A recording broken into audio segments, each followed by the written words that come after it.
Hello friends, मैं सुमित आपका बहुत-बहुत स्वागत करता हूँ Kteck ट्यूटोरियल्स में। मैंने आपसे बोला था कि मैं नई वीडियोज़ और लेकर आ रहा हूँ, तो आज मैं आपके लिए कोरल की नई वीडियो लेकर आया हूँ, जिसमें दोस्तों हम देखेंगे कि किस तरह से हम अपने डिज़ाइन की फ़ाइल्स को या फिर कोई कटआउट की फ़ाइल्स को किस तरह से हम अलग-अलग फ़ॉर्मेट्स में सेव कर सकते हैं। और मैं इस ट्यूटोरियल में आपको ये भी बताऊँगा कि किस तरह से हम अपनी हैवी फ़ाइल्स को कम मतलब वेट का करके आप सेव कर सकते हैं। तो आइए देखते हैं। यहाँ देखिए मैंने यहाँ पे अपना कोरल ड्रॉ ओपन कर लिया है। अब कोरल ड्रॉ में मैंने एक इमेज इंपोर्ट करके रखी हुई है। यहाँ फाइल मेन्यू में से जाके मैं इंपोर्ट की कमांड से एक फ़ाइल को अपने अपने वर्किंग स्पेस पे ले आया हूँ। इसमें दोस्तों मैंने एक इमेज ली है और इसका कटआउट मैंने पेज नंबर 1 पे निकाल के रख लिया है। आप देख सकते हैं वही पर्सन है, लेकिन मैंने उसका बैकग्राउंड हटा के सिर्फ़ कटआउट निकाला है। और ये चीज़ हम फ़ोटोशॉप में कर सकते हैं, लेकिन यहाँ पे भी कोरल ड्रॉ ने हमें एक सहूलियत दी हुई है कि हम इसका कटआउट निकाल के ले आ सकते हैं। तो मैं जल्दी से वो भी बता देता हूँ कैसे निकाला मैंने। मैंने इसको ज़ूम किया जहाँ से मुझे अपना स्टार्ट करना है, और यहाँ से मैं स्टार्ट करता हूँ बेज़ियर टूल से।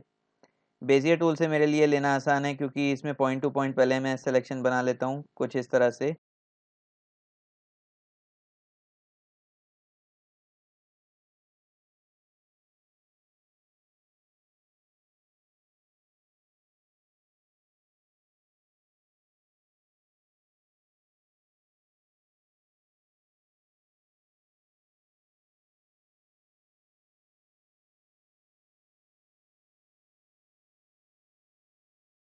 तो ये मैंने एक फ्रेम बना लिया दोस्तों। यहाँ पे मैंने बेसिक फ्रेम बनाया है। अब मैं कंट्रोल ए प्रेस करता हूँ, जिससे मैं मेरे सारे नोट पॉइंट्स यहाँ सेलेक्ट हो जाएंगे। और उसके बाद मैं यहाँ से प्रॉपर्टी बार में से स्टैंडर्ड टूल बार में से कन्वर्ट टू कर्व कर सकता हूँ, जिससे कि ये सारी लाइन सेगमेंट्स कर्व्स हो जाएंगी। यहाँ से मैं इन कर्व्स को थोड़ा सा शेप में दे देता हूँ, ताकि ये एजेस जिस तरह से शेप में हैं इमेजेस की वैसे ही आ जाएं। जैसे मैंने ये ले लिया और कुछ इस तरह से।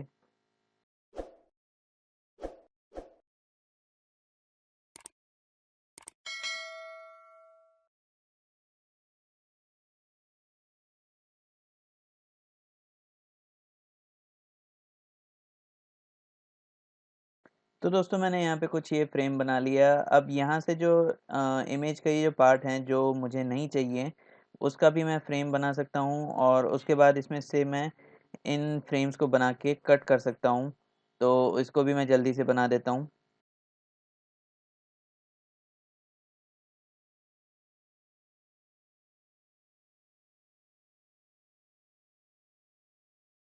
तो यहाँ मैंने दोस्तों सारे फ्रेम्स बना लिए हैं। अब यहाँ पे मैं सबसे पहले इन फ्रेम्स को सेलेक्ट करता हूँ शिफ्ट के साथ,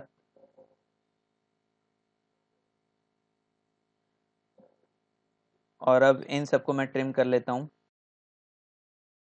और अब मैं शिफ्ट के साथ अपनी इमेज को सेलेक्ट करके इसको भी मैं इंटरसेक्ट कर लेता हूँ।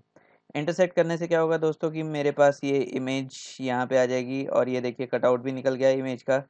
तो इस तरीके से ही मैंने जो कटआउट निकाला था इमेज का वो ये है। आप फर्स्ट पेज पे देख सकते हैं, मैंने पहले से ये कटआउट निकाल के रखा हुआ था, वो इसी तरह मैंने निकाल के रखा हुआ था। अब मैं दोस्तों आपको बताता हूँ कि मैं इसको एक्सपोर्ट कैसे कर सकता हूँ अलग-अलग फॉर्मेट्स में। तो यहाँ मैं या तो प्रेस कर सकता हूँ कंट्रोल प्लस ई कमांड, या फिर मैं फाइल में जाके एक्सपोर्ट कमांड का यूज़ करता हूँ, जिसके सामने आप देख सकते हैं शॉर्टकट की लिखी हुई है कंट्रोल प्लस ई। तो मैं यहाँ से इसको एक्सपोर्ट कर देता हूँ। और एक्सपोर्ट करने के बाद मैं जैसे डेस्कटॉप पे जाता हूँ, और यहाँ पे मैंने एक फ़ाइल बना देनी है। जैसे नाम मैं दे देता हूँ एक्सपोर्ट फाइल के नाम से, वन नाम से दे देता हूँ। अब यहाँ पे आप नीचे देखेंगे, यहाँ पे एक सेव एज़ टाइप का ऑप्शन आया हुआ है। इस बॉक्स में अगर आप क्लिक करके देखेंगे तो बहुत सारे ऑप्शंस आपको मिल जाएंगे। अलग-अलग फॉर्मेट्स में आपको सेव करने का ऑप्शन मिल जाएगा। ये एक्सपोर्ट का ऑप्शन होता है दोस्तों, जिसमें आप अलग-अलग फॉर्मेट में अपनी फाइल्स को सेव कर सकते हैं। जैसे हमारे पास है JPEG, PNG, PDF, Adobe Illustrator की फ़ाइल, या फिर CPT, Corel photo paint, images वगैरह। और यहाँ पे ये तो ऊपर वाले जो ऑप्शंस हैं वो रिसेंटली यूज़ किए हुए ऑप्शंस होते हैं, जो ज़्यादातर यूज़ किए जाते हैं। उसके बाद दोस्तों यहाँ पे आपके पास ऑप्शन आते हैं एडोब इलस्ट्रेटर का, या फिर बिटमैप में आप करना चाहते हो, या फिर आप डॉक्स में एमएस वर्ड की फ़ाइल में आप करना चाहते हो, या फिर ऑटो कैड वगैरह की फ़ाइल में, या फिर जिफ में। मैं स्क्रॉल डाउन करूँगा तो यहाँ पे जेपीजी का ऑप्शन एक और बार आ जाता है। मैक में अगर आप मैक यूज़ करते हैं तो उसमें आप इस्तेमाल कर सकते हैं। यहाँ पे आपके पास स्केलेबल वेक्टर ग्राफिक्स भी होता है, या फिर एडोब फ्लैश की फाइल्स भी आप कर सकते हैं, और टिफ भी आप कर सकते हो, टिफ बिटमैप। तो अलग अलग फॉर्मेट्स में आप सेव कर सकते हो। नीचे और भी कंटेंट है जैसे W S D, word star या कोरल वर्ड परफेक्ट वगैरह में आप यूज़ कर सकते हैं। जैम्प सर्वर या जैम्प पिक्स इमेज पे भी आप यूज़ कर सकते हैं। मैं यहाँ पे देखिए दोस्तों सबसे पहले देखता हूँ जेपीजी इमेज।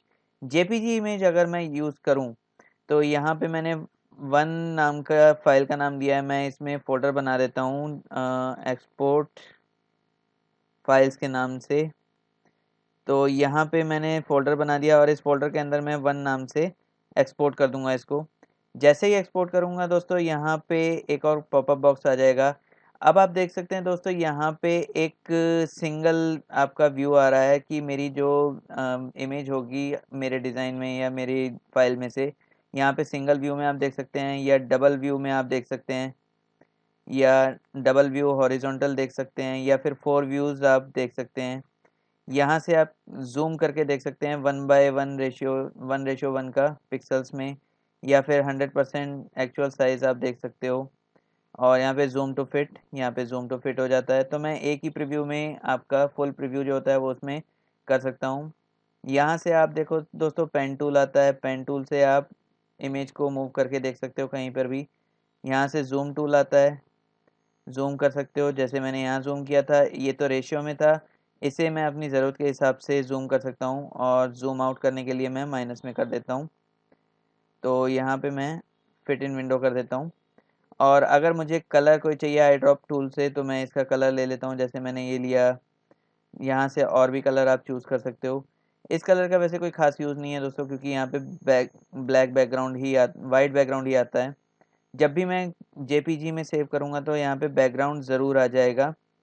तो यहाँ पे आप बैकग्राउंड वाइट देख सकते हो। इसका स्टैंडर्ड रेशियो होता है 4:2:2 का। और यहाँ पे हम कलर मोड सेट कर सकते हैं CMYK या RGB, जिसके बारे में मैं आपको पहले के ट्यूटोरियल्स में भी बता चुका हूँ। यहाँ पे इसकी विड्थ और हाइट आ जाएगी इंचेस में, जो हमने यूनिट्स ले रखी हैं। उसके बाद दोस्तों रेजोल्यूशन मैं दूंगा 300 पिक्सल्स, या DPI इसमें होता है डॉट पर इंचेस। तो ये सारी आप सेटिंग्स करके आप इसको ओके प्रेस कीजिए, और यहाँ पे मैं इसको मिनिमाइज़ करके दिखाता हूँ। एक्सपोर्ट फाइल्स में आपके पास एक जेपीजी इमेज आ गई। अब दोस्तों यहाँ पे दूसरा ऑप्शन आता है एक्सपोर्ट में जाके पीएनजी का। तो पीएनजी फाइल होती है portable network graphic. Portable network graphics में मैं सिलेक्टेड ओनली मैंने पहले से ही सिलेक्ट किया हुआ है, और एक्सपोर्ट फाइल्स में से जाके मैं 2 नंबर की फ़ाइल सेव करूँगा जो पीएनजी के होगी। अब यहाँ पे मैं एक्सपोर्ट करता हूँ तो देखिए दोस्तों यहाँ पे एक चीज़ आएगी कि यहाँ पे वाइट बैकग्राउंड नहीं आएगा। जेपीजी इमेज में जैसे वाइट बैकग्राउंड होता है, ऐसे ही पीएनजी में कोई बैकग्राउंड नहीं होता है, ट्रांसपेरेंट बैकग्राउंड होता है, जिसके बारे में मैं फ़ोटोशॉप में भी आपको बता चुका हूँ। आप मेरे फ़ोटोशॉप के ट्यूटोरियल्स भी देख सकते हैं। यहाँ पे भी वही सारी सेटिंग्स आ जाएंगी, और मैं आरजीबी में ले रहा हूँ क्योंकि अभी मैं प्रैक्टिस मोड पे हूँ। और सारी सेटिंग्स करने के बाद मैं ओके प्रेस कर देता हूँ। तो ये जो फ़ोटो आपकी आ गई 2 नंबर वाली, ये पीएनजी है विदाउट बैकग्राउंड, और ये विद बैकग्राउंड आ जाता है। उसके बाद दोस्तों यहाँ पे एक्सपोर्ट में आपके पास आ जाते हैं और भी ऑप्शंस आ जाते हैं, जैसे पीडीएफ वगैरह में आप कर सकते हो, एडोब पोर्टेबल डॉक्यूमेंट फॉर्मेट, या एडोब इलस्ट्रेटर की फ़ाइल के लिए आप यहाँ से एक्सपोर्ट कर सकते हो। और भी बहुत सारे ऑप्शंस हैं बिटमैप के, जो मैं अभी आपको बता चुका हूँ। तो इसमें आप अलग अलग फॉर्मेट में सेव कर सकते हो। जैसे अब पीडीएफ में मैंने सेव किया 3 नंबर फाइल, तो ये मैं एक्सपोर्ट कर देता हूँ। यहाँ पीडीएफ की कुछ सेटिंग्स आ जाएंगी, जैसे कंपैटिबल कौन से वर्जन्स में है, मैंने पहले से ही सेट करके रखा हुआ है पीडीएफ X-1A।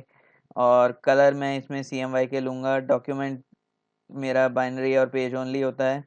ऑब्जेक्ट में मैंने यहाँ पे जो सेटिंग्स करके रखी हुई हैं वही सारी सेटिंग्स होती हैं, जेपेग में जाएगा। और यहाँ से कलर, ग्रे स्केल और मोनोक्रोम की सेटिंग्स यही रहती हैं। Export all text as curve, आप ये ऑप्शन ज़रूर चेक करके रखिए ताकि आपका कोई भी फाइल एडिट ना हो पाए, कोई और एडिट ना कर पाए आपके अलावा। प्री प्रेस में भी कोई चेंजेस नहीं होते और सिक्योरिटी में भी कोई चेंजेस नहीं है और हमारे इश्यूज़ भी कोई नहीं है। जनरली ये फ़ाइल पीडीएफ में सेव हो सकती है। तो मैं ओके करता हूँ तो ये आपका पीडीएफ में फ़ाइल कन्वर्ट कर देगा।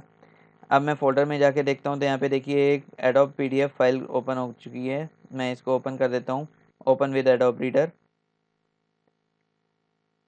तो दोस्तों देखिए यहाँ पे ये 100% में जूम कर देता हूँ। तो इस तरह से ये एक्चुअल साइज़ की फ़ाइल हमारी एक्सपोर्ट हो गई है पीडीएफ में। अब देखिए दोस्तों, मैंने आपको बताया था कि मैं ज़्यादा हैवी फाइल को कम वेट में कैसे सेव कर सकता हूँ। तो उसके लिए मैं फ़ाइल में जाता हूँ और सेव एज़ पे क्लिक करता हूँ। सेव एज़ पे क्लिक करने के बाद यहाँ पे देखिए दोस्तों एक्सपोर्ट फाइल का ऑप्शन है। डेस्कटॉप पे मैं जाता हूँ अपने एक्सपोर्ट फाइल्स के फ़ोल्डर में और यहाँ पे मैं 4 नाम से कर देता हूँ। अब ये दोस्तों सेव एज़ टाइप में CDR यानी कोरल ड्रॉ की फ़ाइल कर सकते हैं आप, कोरल ड्रॉ टेम्पलेट्स बना सकते हैं, पोर्टेबल डॉक्यूमेंट फॉर्मेट या फिर इलस्ट्रेटर की कोई भी फ़ाइल आप बना सकते हैं और भी बहुत सारे ऑप्शंस हैं इसमें। तो मैं अभी CDR फाइल ही क्रिएट कर रहा हूँ। अब देखिए दोस्तों यहाँ पे भी सेलेक्टेड ऑल का ओनली का ऑप्शन है कि अगर आप सिलेक्टेड ही कोई फाइल का पार्ट सेलेक्ट करना चाहते हो या सेव करना चाहते हो तो सिलेक्टेड ओनली कर सकते हो। अगर पूरी फाइल आपको करनी है तो आप पूरी फाइल को करने के लिए सिलेक्टेड ओनली हटा सकते हो। अब यहाँ पे वर्जन्स का आपके पास आता है ऑप्शन। अगर आप आगे के वर्जन जैसे आज 2020 वर्जन भी आ चुका है कोरल ड्रॉ का, लेकिन मैं अभी X7 वर्जन में इस्तेमाल कर रहा हूँ। तो आप वर्जन्स के अंदर जाके देखिए यहाँ पे पुराने और भी वर्जन्स आ जाएंगे। पहले मैं आपको वर्जन 17 में ही यानी X7 में यूज़ करके दिखा देता हूँ। मैं 4 नाम से सेव कर देता हूँ फाइल को और यहाँ पे देखिए मेरे फाइल CDR फाइल आ गई है जिसका वज़न है साइज़ 11.8। अब अगर मैं इसी फाइल को सेव एज़ अगेन करता हूँ और 5 नाम से सेव करता हूँ, वर्ज़न मैं कर देता हूँ जैसे 12 के करीब कर देता हूँ। तो 12 वर्ज़न मेरा सेव होगा, यानी कि मैं ये चाहता हूँ कि ये जो मेरी फ़ाइल है वो 12 वर्ज़न तक यानी पुराने वर्ज़न तक 12x2 में खुल जाए। तो मैं इसको सेव कर देता हूँ 5 नाम से और अभी आप देखते हैं यहाँ पे आइकन हट गया है, छोटा सा फ्लॉपी का आइकन आ रहा था जिससे ये पता चलता है कि ये फ़ाइल सेव हो रही है।